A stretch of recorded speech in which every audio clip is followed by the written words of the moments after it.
Welcome to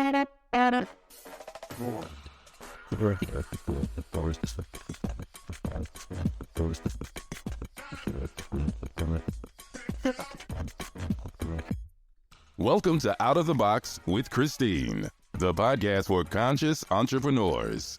Are you willing to step into your greatness? Are you ready to shine? Well, get ready, Truth Seeker. You're in for an amazing ride. And now, here's the host of the show, Christine Blasdale.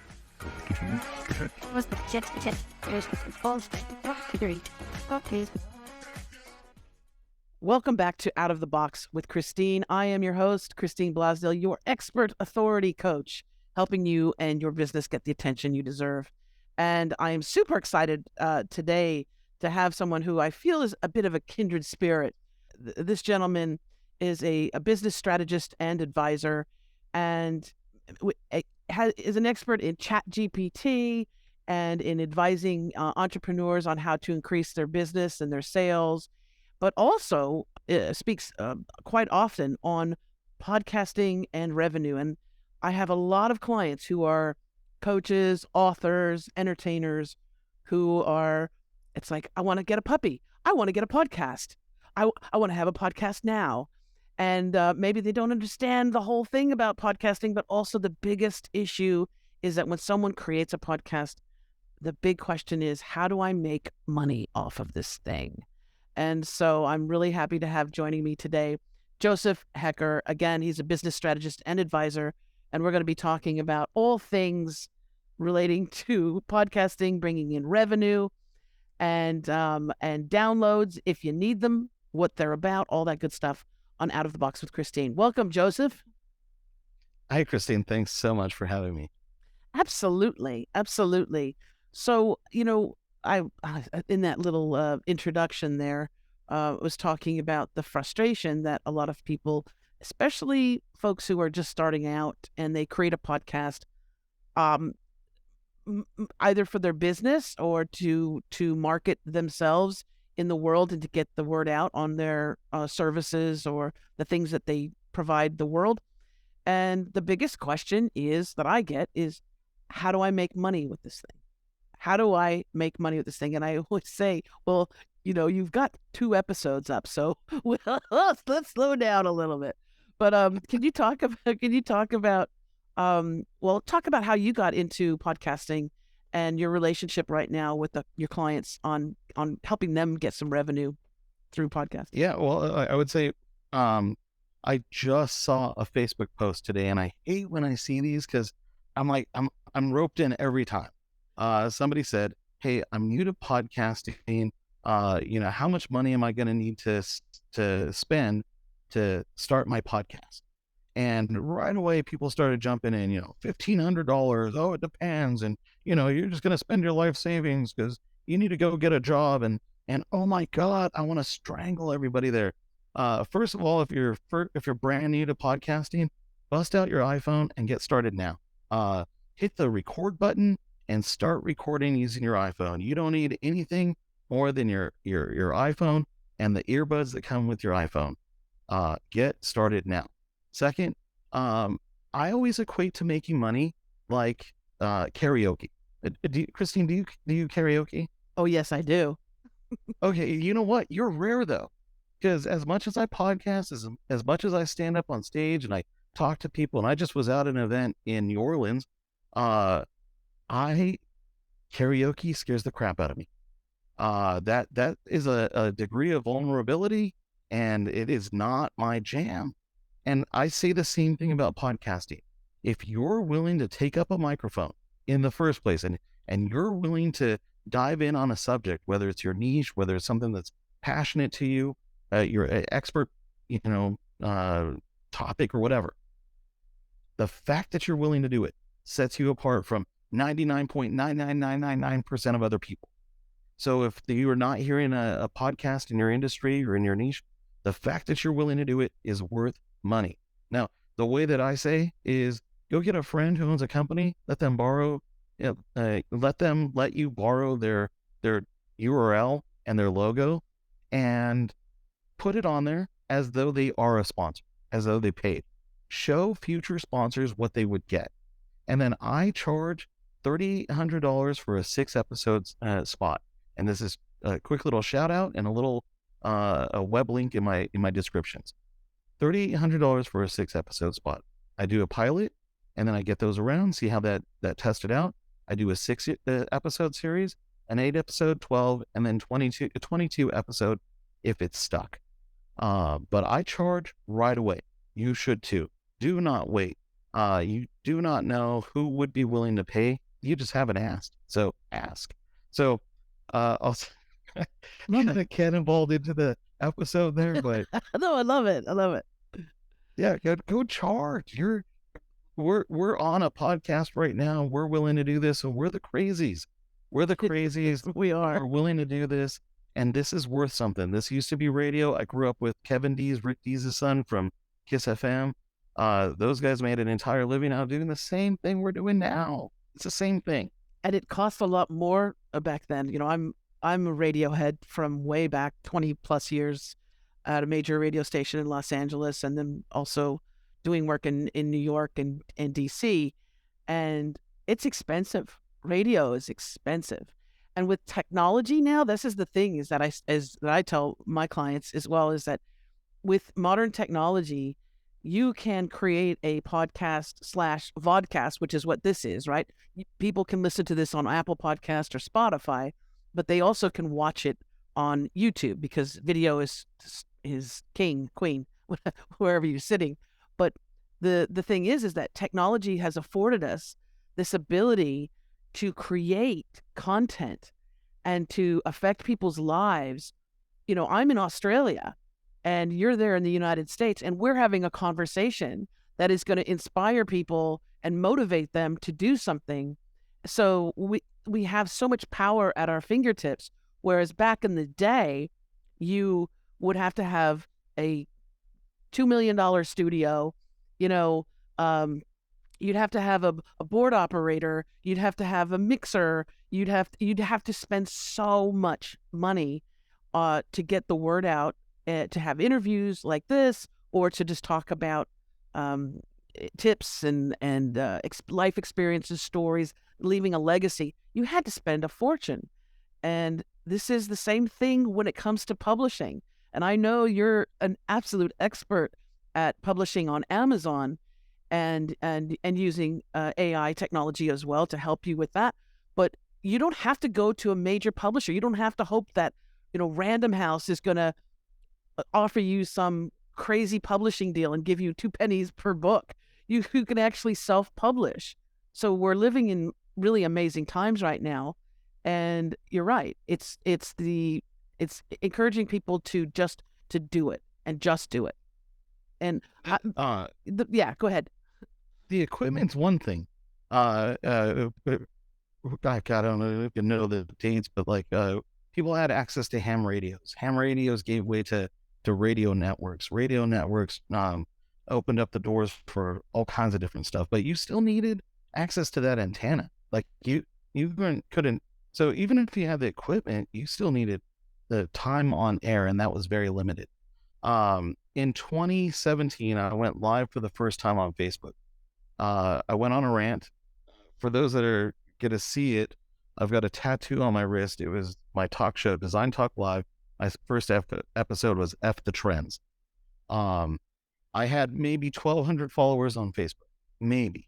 I had just been out. I'd been in High Point, North Carolina, flew off to DC to pitch my tech company on a live TV show, flew back to LA.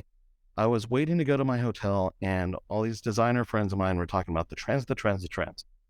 And they were talking about the latest Sherwin-Williams color. It kind of pissed me off because they were at an industry event where they got to see things the rest of the world doesn't get to see for the next 6, 9, 12 months. And the thing that they were talking about was the same thing my mom could see on TV tonight. It was dumb. So I'd never gone live on Facebook. I created an event that tomorrow morning I would go live. I had like I said, less than 1,200 followers total. The next morning I went live, F the Trends. I went on my little rant, and then I believe it was Rod Cantos joined it, and we did a split screen. And I had 7 people join in with me that day. I had 2.2 thousand people watching live. 30,000 people watched that within 24 hours. I got a call within the next couple of days from Baker Furniture and Loloy Rugs, all the very conservative companies. They didn't obviously care that I titled the event F the Trends. By week 6, I brought on my HGTV celebrity co-host, the Queen of Bling, Donna Moss. By week 9, I hosted the top interior design podcasters. We had, I believe it was like 9 or 10 of the top podcasters on the show. We cleared 100,000 views that week. The first time I had the Property Brothers on, I had them lip sync battle. I've had the Real Housewives of everything on, 90s supermodels, you name it. It was a crazy year. I made 180 grand doing a 1 hour a week talk show on Facebook in 2018. And here was the difference. I treated it like distribution. I grew up radio. There was no way I was going to get that pitched, piloted, and then get any kind of airtime, not even on public broadcast. In order to do what I did, it was only a product of Facebook and where we are today with distribution. Do not look at social media as social media. My mom can look at it as social media. Us, if you even have an inkling of doing a podcast or creating content, it is a social media network. That is the actual name, social media network. This is your network. Use it as distribution and get creative with it. There's no excuse in today's modern world. Absolutely. And the key, like you said earlier, is that we have all of this ability, but there's only a few people who will step out and do it. A big issue for some of my clients when I say you've got to be on video, if it's Facebook Live, if it's TikTok, Instagram, whatever, if it's taking a podcast and turning it into a video podcast or vodcast, I said you have to be on camera. And this terrifies them because, and especially women, because they're worried about how they look or how they come across, or people were going to make fun of me, right? They're so worried about what other people think. And I try and tell them, I said, well, what's the goal in your business? If you're a coach, let's say, personal development coach or a life coach or a health coach. And they said, because I want to help people. And I say, well, all those people that you want to help and that you could be helping right now, they don't know you exist in your basement or in your, bedroom turned office. They don't know that you exist. They don't know what it is that you do. It's your job to get out of the way and to communicate with them directly. And the best way to do that is by, well, I say picking up a microphone and going on video. Creating a podcast is great marketing, absolutely, very cost effective, but you have to get your message out there. And one of the best ways is through video, because people can see you and feel you as opposed to reading a bunch of copy on a website, right? You're an actual human being that they can relate to. This is the thing. I'll go a little bit on the opposite, and I'll share a little bit about my story too. That 2018, I cleared 3.2 million views of my talk show. I was in New York with one of my show sponsors, and he was like, "Hey Joe, why don't you do one more show, 1 hour a week?" And I was like, "Well, buddy, are you going to pay me twice as much?" And he was like, "Well, no." And I was like, "Well, then why the hell would I work twice as much for and to take a cut in pay?" So I started producing shows. I'll tell you, I did step out there and I did, I had blogs written about me that weren't super nice. I had friends like Angie Everhart, 90s supermodel. She had told me, she'd gone through a lot of stuff too. And she was like, "Joe, this is going to happen. And it's because you're putting yourself out there." Mid 2018, 2019, I stepped behind the camera, and I stayed behind the camera, and I stayed behind brands all the way until about 4 or 5 weeks ago. 4 or 5 weeks ago, I launched the Joseph Haecker website, and I was cool hanging behind brands. to this day, if you look at my stuff, I don't step in front of the camera much. I've got a lot of friends that are highly talking about visibility. I'm kind of leaning into, what if your thing isn't being visible? Could you still put some photos up there? Could you still create content? Could you throw your voice on there instead of your face? Could you still deliver a message without having to do all the TikTok-y silliness and all that stuff? I did a little series with TikTok, and it was the first thing I did on TikTok was I would go up to people, pointing the camera at them, saying, "Excuse me, could you poorly explain what you do for a living?" And they would say, and then I would ask them, "What is it that you actually do?" So I had, I'm going to blank on his name right now, but from the Nuggets, Aaron, somebody, I've had Kathy Ireland on there, Tamara Day from HGTV, all kinds of different people on there. I'm not on camera. It's me asking people what they do, or, can you poorly explain? So I think you can be present and you can tell your story and you can even convey your values by using pictures or other video with your voice. Your voice is very important, though. Some aspect of you, they got to get something from you. If it's a bunch of still shots with quotes, I do a lot of those. I do those on Mondays. I send out a bunch of quotes, and so people can understand my values and the things that I've got. I also do audio blogs. Yeah, I was going to ask you about the audio blogs. That was pretty ingenious when I saw that. Explain that to our listeners and our viewers, what the audio blogs are. Yeah, so actually, and I'll start with the results first. So this whole website is brand new, 5 weeks. It's short of 5 weeks. It'll be 5 weeks this Thursday.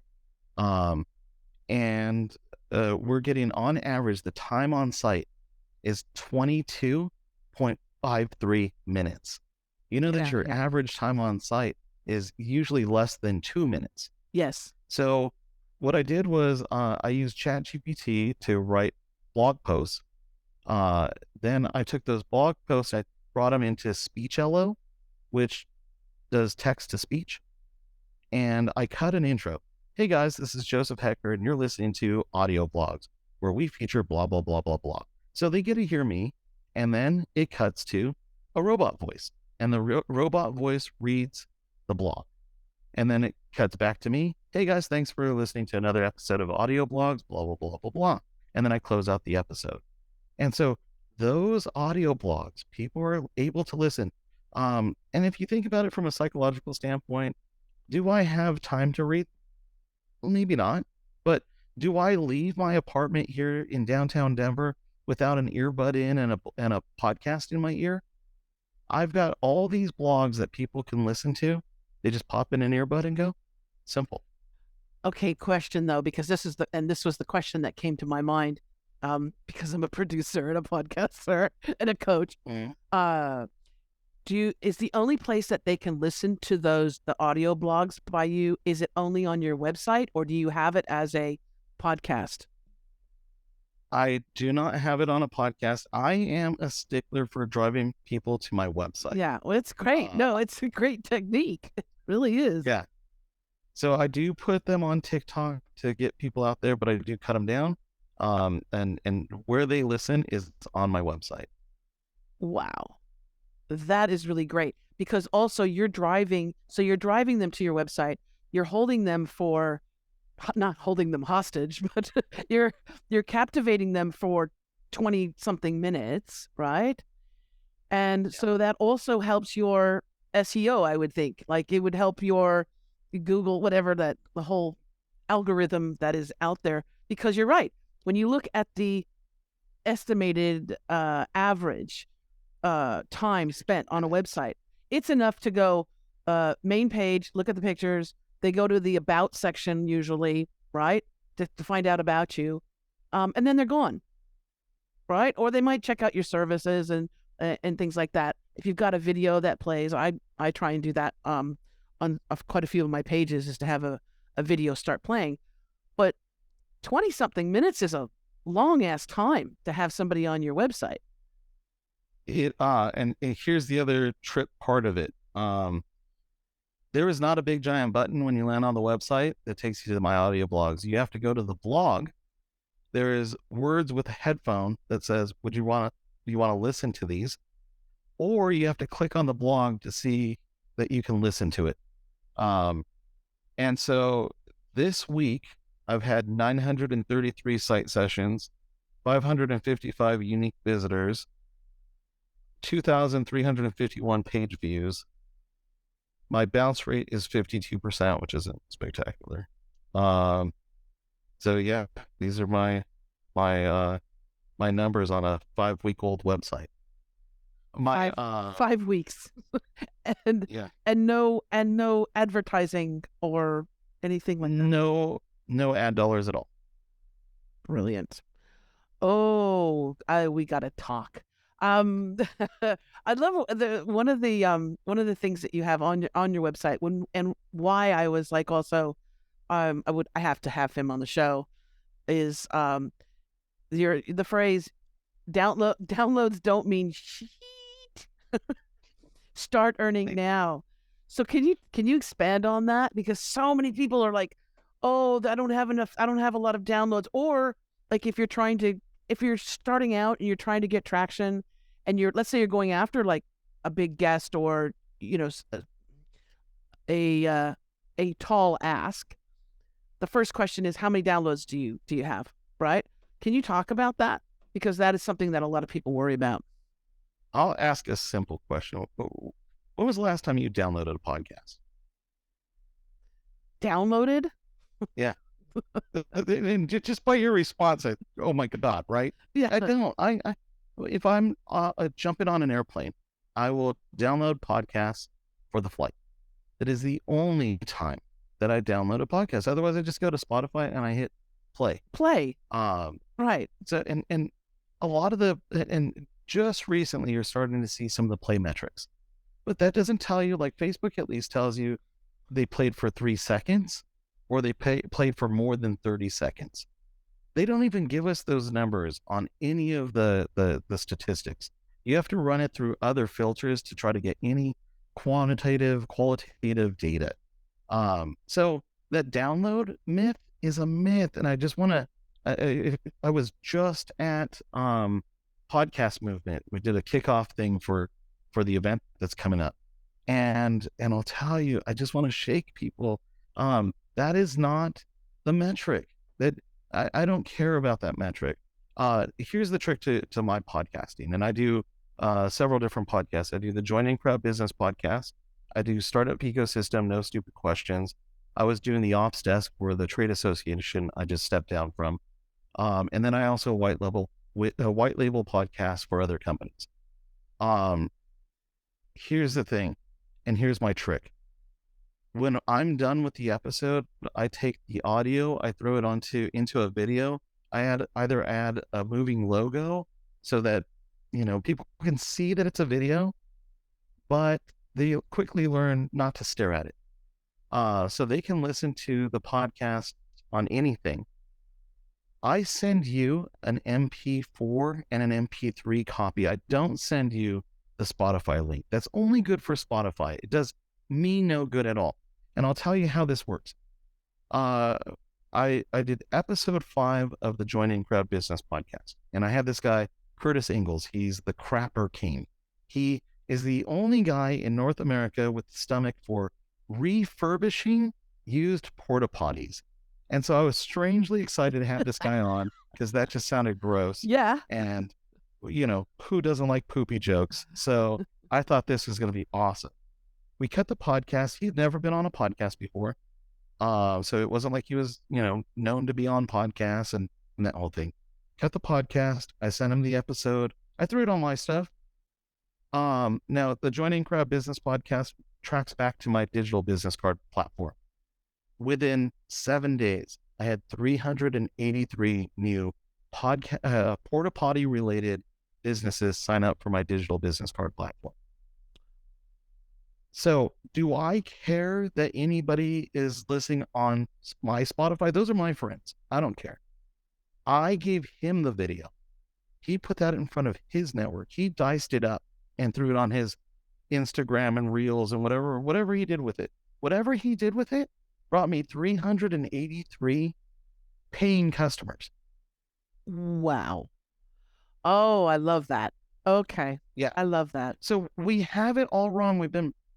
But I'll tell you, Christine, there's so much from how we were taught to do credit to everything. It just, the parenting tips and all this stuff, it was all BS. The downloads, please, people, if you're thinking about doing a podcast, if you have a podcast, monetize today. You do not need to wait. Screw downloads. That is not the metric. Figure out how to make your customer, your guest, the customer. And here's the trick: give them a copy. Don't send them a link. Give them a copy. We're all content hookers at this point. If you were to give me a copy of this, I'm going to dice it up and I'm going to pimp it out all over my social media. I become your marketer. And as long as you got the logo on there, and as long as you got then people are going to wonder, oh, what was Joe on? Oh, let me go check that out. And that's where you get the conversion. I like that. Yeah, absolutely. What are some other ways? So I have a feeling you have a plethora, and we'll tease the audience. We're going to get a couple more tips on how to monetize, or how to get revenue from your podcast. And then we're going to send people to your website so they can listen to the audio blogs and they can get all your other goodies, because I don't want to give them too much. But what are some other ways that you've found creatively to generate that revenue through podcasting and through some of your live stuff that you've done? So this was something I learned from my sponsor. So I launched my show 2017. The first sponsor to flew in with a check for $28,000. So I didn't jump in small. I cannonballed it. Now when I started producing, I was selling ads, and I thought that was what we were doing. I thought we were selling ads. It was not selling ads. Why people paid me was because I was hanging with people that they were not. I was hanging out with Angie Everhart and Kathy Ireland and Macklemore and Tay Diggs and just random people. The microphone, my buddy Nick, he's a podcaster. Nick May, if you guys want to look up the Chase Lounge and the Painter's Brush, Nick calls it the podcast effect. Do not underestimate the podcast effect. And I'll describe the podcast effect.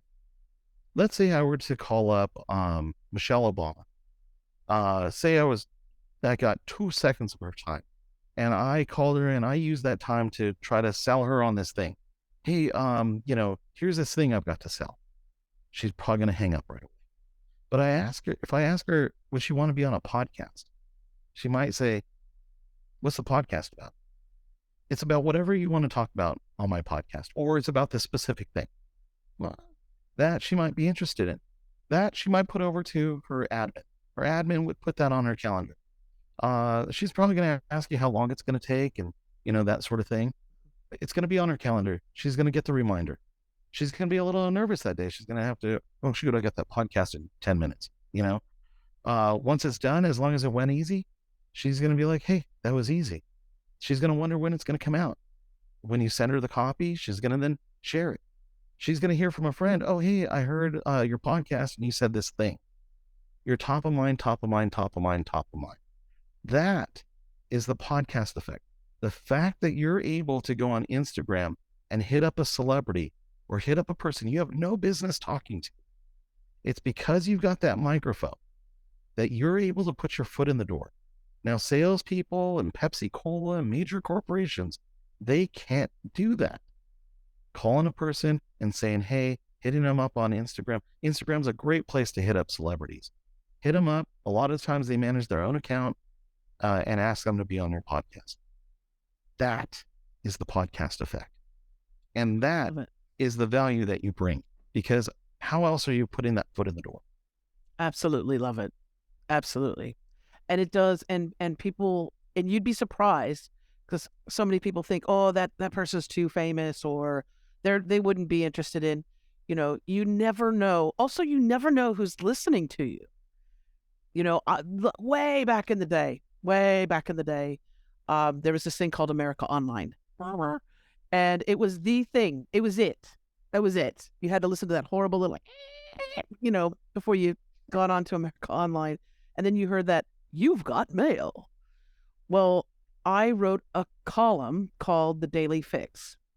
And back in those days, AOL actually hired people in the industry that, if it was a sports section, these were sports writers. In the entertainment section, they were entertainment writers. And I wrote through a cartoon character. Anyway, her name was Beatbox Betty, and she was like a Hedda Hopper kind of cartoon, completely drawn anatomically incorrect, but she was very, very vampy and campy. And one day I was out to dinner with my friend, and sitting at a table, just a couple of tables away from me, was Lily Tomlin, and at the time, her partner Jane Wagner. Jane is really the writer for Lily, and they've been together forever. So I see them, and I'm like, "Oh my gosh, that's Lily Tomlin. Oh my gosh. I have so much mad respect for her, right?" And my friend's like, "Go over and say hi, introduce yourself." I said, I'm not gonna bother them during dinner. Are you kidding? They probably get people all the time, fans asking them for their autograph, and no, no, no. And she's like, "No, you really need to go over there because you love her." So I gathered up the courage and I walked over, and I'm like, "Hi, Jane. Hi, Lily. I'm so sorry to bother you, but I just want to say I'm just such a huge fan, and I don't want to interrupt you. I just want to say how amazing I think you are." And she looked up at me and she said, "Oh, thank you." She says, and she goes, "And who are you?" And because I was writing the column and I didn't really want to say Christine Blasdale, I said, "Well, people call me Beatbox Betty." And she looked at Jane. They both looked at each other and they went, "Beatbox Betty?" And she said, "We love you." And then Lily Tomlin says, "I think you're so funny." And I went, "What are you talking about?" I thought I was being pranked, whatever. And she said, "No, we read your column. You're hilarious." So you never know who's watching you, who's listening to you, right? You never, ever know. I didn't know that she read the column. I didn't think anybody did. It was like in a vacuum. I didn't get much, feedback. But yeah, that's awesome. And especially when you have a podcast, when you have a platform and allowing somebody to talk about what they want to talk about, right? That's powerful. That's really powerful. As much as they say that the space is saturated, it is not saturated yet. I'm downtown Denver right now, and I can just look out the window, and there's mid-rises and sky-rises and right downtown, and it's just, there's so many people. I may be one of the only podcasters I cite,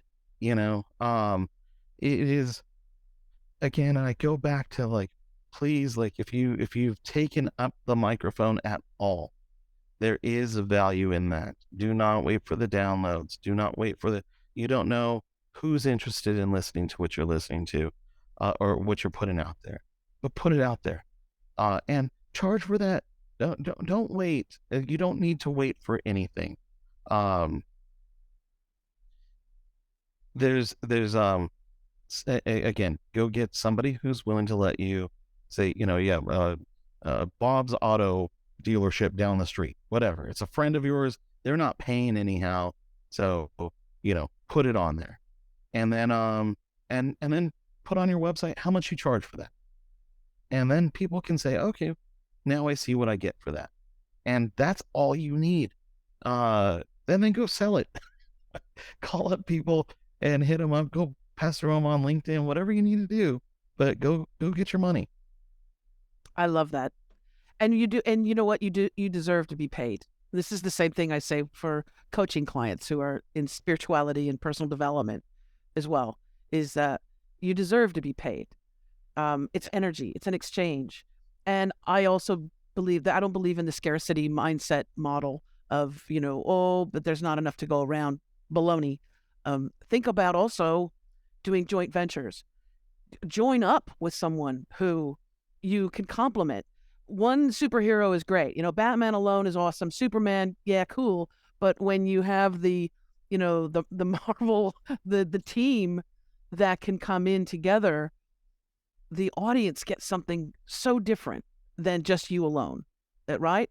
So that's what I recommend. And I think these co-ventures that are happening, I'm doing a lot now. I'm doing workshops and things, and I love it because I can give my genius, but there's other people that have their genius. And when you put those two together, woo, you create something so magical. Oh my gosh, I could talk to you forever. Oh, yes. What? We do end up feeling like we compete or we stay in our lane. Yeah. And I won't say the person's name. So when I had those top design podcasters on, one of the people I invited called me up beforehand and said, "Hey, so why would I do that? Like, why would I be on a podcast with other podcasters?" And I said, "Oh, well, here." So Luann was going to be on the podcast. So I was like, "Hey, well, pull up her Facebook. How many mutual friends do you guys have?" And so he looked and he was like, "Oh man, I only have 98." And I was like, "Okay, but her followers listen to her podcast on interior design. Your followers listen to your podcast on interior design. Why hasn't there been crossover?" And he's like, "I don't know." He's like, "I would have thought the number was bigger." We had 100,000 people tune in. Again, not my followers. I was brand new. I was 9 weeks in, but it was because I was bringing people together. I feel like sometimes, and a lot of the times, like Joe Rogan, he brings all these people because, like people tune in to see who he's got next. I call it the Jimmy Fallon effect too. Jimmy Fallon, I don't even know what he does, during the day. I think he's like a school teacher. He just lives on set. I don't know, because you never hear from him the rest of the time. But he seems to know everybody. And you don't really tune in for Jimmy. You tune in for his guest. Lean into the guest part of it. It will help your numbers grow.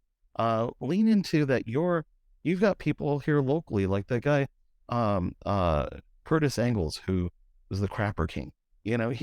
He is somebody in the porta potty business, and obviously people looked up to him and said, "Oh, hey, if Ed's doing, or if Curtis is doing that, then I'm going to sign up here too." So you never know. You never know, but it is worth something. I love it. Oh my gosh. I could talk to you forever, and you are welcome back anytime, because I like that you think outside of the box as well, right? It's refreshing to me that you have embraced this and you're helping others. And this is what I want to, because Joseph, my guest today, Joseph Haecker, he is a business strategist and advisor. And if any of this resonated with you, if you're thinking about creating a podcast, well, work with both Joseph and myself, right? I can help you getting it all set up, technically, whatever you want to do, work with you on your voice, but then talking about getting it monetized and bringing in revenue, Joseph is the person that you want to talk to. So I'm going to put in the show notes the link that you can visit Joseph and get his audio blog as well. It's josephhaecker.com. Don't worry about the spelling, because it's going to be a link in the show notes. You can just click on that and check it out. And yeah, and you're welcome back anytime, Joseph. Thank you so much. Yeah, definitely. Maybe we can talk about ChatGPT. I have, in the last week and a half, produced 9 books. I just got word right before the show that my 9th book is now available on Amazon, both Kindle and paperback. So I'm on a mission to write 100 books using ChatGPT and get them published on Amazon. Oh, we're definitely having you back for that. I love ChatGPT. I call him Charlie. He's my personal assistant is Charlie. Yeah. Oh, we got to talk about that. Oh my gosh. Okay. Oh, will you come back and talk about that ChatGPT? Yeah. Yeah? No, because I just did a talk on it and I've got a bunch of talks lined up. But again, 99.99999% of people are just going to be consumers. This is a wide open lane to be a person who monetizes using it. So get out there, use it. In a week and a half, I'm already monetized. I've got several different monetization strategies, revenue streams off of ChatGPT, and passive income streams. I've got things where I've got prompts that people can purchase, and because I just don't think that people are that creative, and they need some help connecting the dots. So there's a bunch of different ways to monetize it. Let's definitely pick up an episode on that alone. All right. There's All right. so much there. Yeah. And if you ever want to do a little co-venture, let me know too, Joseph. I think we'd have fun. I don't have a beard. I don't have the beard yet, but I think we can. Oh, I don't either. So people mistake this for you guys who are listening. You'll have to see a picture or go to the website, but this might look like a beard. This is not a beard.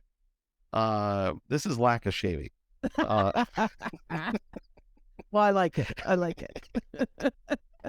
Oh, thank you so much, Joseph. And I want to thank you, wonderful listeners, for tuning in again, and viewers on YouTube. If you like this show and it resonates with you, make sure you share it with others. You can like, subscribe, share, all that good stuff on your preferred platform. But if you want to stay in the know and you want to get more information about this podcast, you can go to outoftheboxwithchristine.com. If you want more information about me, go to christineblasdale.com. And Joseph, we're going to have the link as well for josephhaecker.com. That's all in the show notes. Check out those links. And don't sit on this. This is the other thing. People procrastinate. Don't sit on this. If you got excited about what Joseph was talking about, then take action, because nothing's going to happen until you take action. So check out the website, check out what he's doing, and get more inspiration and motivation. All right. As I always say at the end of the show, remember to think outside that damn box. Bye for now.